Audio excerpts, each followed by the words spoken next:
Shalom,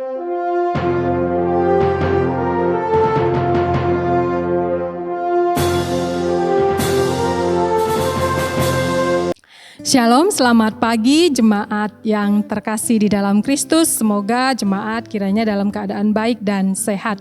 Kita akan merenungkan kebenaran firman Tuhan pagi ini. Mari kita mengawalinya di dalam doa. Bapa kami yang di surga, kami mengucap syukur ya Tuhan untuk kasih setia Tuhan yang terus mengikuti kehidupan kami. Kami boleh beristirahat dan bangun dengan baik, dengan sehat, dengan sukacita, semangat, itu semua berkat dari Tuhan.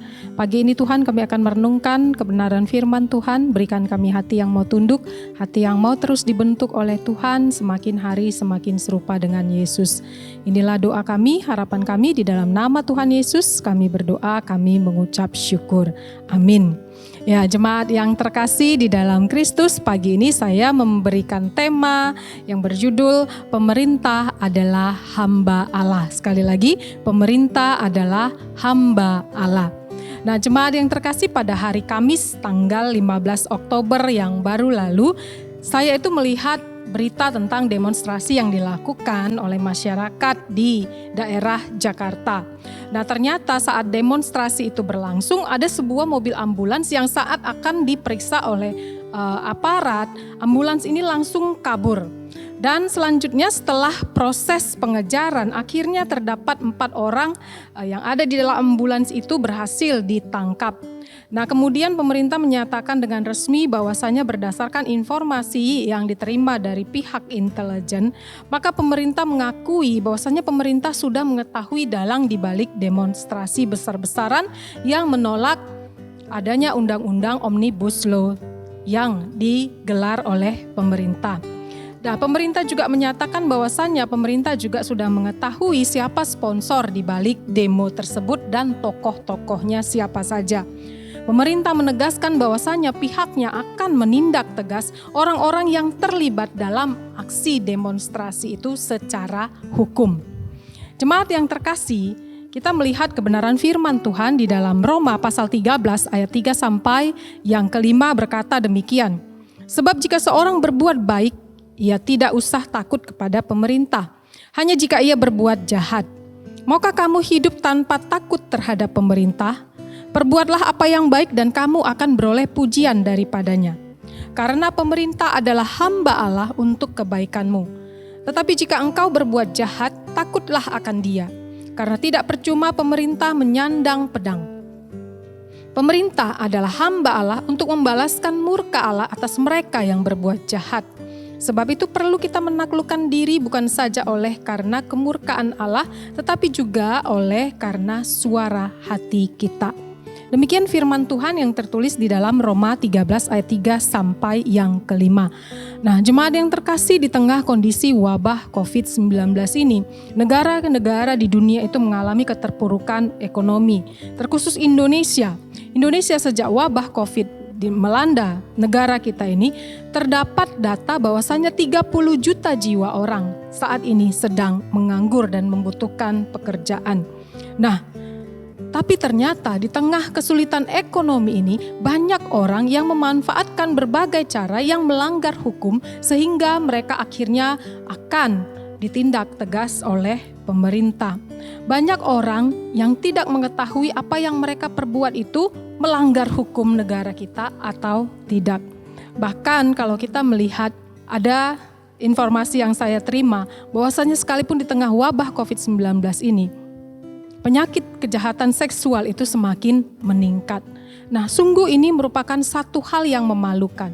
Di saat wabah yang Tuhan izinkan terjadi, seharusnya kita datang merendahkan diri di hadapan Tuhan. Bukannya kita melanggar hukum yang berlaku di tengah-tengah bangsa kita.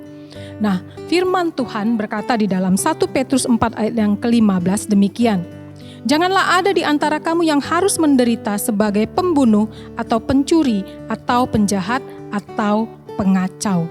Nah, firman Tuhan dengan jelas mengatakan jangan sampai kita orang-orang yang percaya ini terlibat dalam kejahatan di dalam lembaga hukum negara kita. Nah, karena apa? Karena jelas pemerintah adalah wakil Allah, hamba Allah untuk membalaskan murkanya Tuhan kepada setiap orang yang melanggar hukum negara. Jadi jangan sampai kita menyerahkan tubuh kita ini dipakai sebagai alat kejahatan. Karena Tuhan sudah menyediakan pemerintah untuk membalaskan murkanya terhadap kejahatan yang kita kerjakan. Jangan sampai tubuh kita ini dipakai oleh si iblis untuk menjadi alat kejahatan si iblis. Nah, untuk itu jemaat yang terkasih, apapun saat ini profesi kita, mari kita pikirkan kembali tindakan-tindakan yang akan kita ambil, keputusan-keputusan yang akan kita ambil. Mungkin saat ini kita sedang melakukan usaha yang baru, mungkin kita ingin melakukan jalan yang pintas tanpa menghiraukan hukum atau peraturan yang berlaku, yang sudah ditetapkan oleh pemerintah. Mari kita dengan bijaksana memikirkan resiko apa yang akan terjadi kalau kita melanggar hukum di negara kita. Ketika kita memikirkan resiko yang akan kita hadapi ketika kita melanggar hukum negara kita, maka kita sudah berpikir dengan panjang. Berarti kita mau menaati bukan hanya hukum negara kita, tetapi kita mau menaati Tuhan. Karena Tuhan sudah memberikan wakilnya di tengah-tengah bangsa kita ini, itulah dia pemerintahan kita. Tuhan dalam firman-Nya berkata, setiap dosa ada konsekuensinya. Upah dosa adalah maut. Setiap kejahatan pasti akan dihukum. Dan Tuhan sudah menyediakan pemerintah untuk membalaskan murkanya atas kejahatan yang dilakukan oleh manusia ciptaannya. Untuk itu mari sebagai umat Tuhan kita berhati-hati di dalam bertindak, kita berhati-hati dalam mengambil setiap keputusan. Pikirkanlah resiko apa yang akan kita terima kalau kita melanggar hukum negara. Jangan sampai kita dipakai oleh si iblis untuk dipakainya menjadi alat kejahatan yang melanggar hukum dan peraturan yang ada di tengah-tengah bangsa kita. Amin. Mari kita berdoa. Bapa kami yang di surga, kami mengucap syukur ya Tuhan kalau kami diingatkan bahwasannya Tuhan menetapkan wakil di dunia ini, yaitu pemerintahan bangsa kami ya Tuhan, untuk menegakkan hukum keadilan di tengah-tengah bangsa kami ini. Ingatkan kami ya Tuhan ketika kami melakukan satu tindakan atau keputusan yang mengharuskan kami berhubungan dengan hukum negara, ingatkan kami ya Tuhan untuk kami boleh mengikutinya dengan baik, supaya kami boleh menjadi orang-orang yang taat hukum, karena Tuhan akan membalaskan murka Tuhan melalui pemerintah.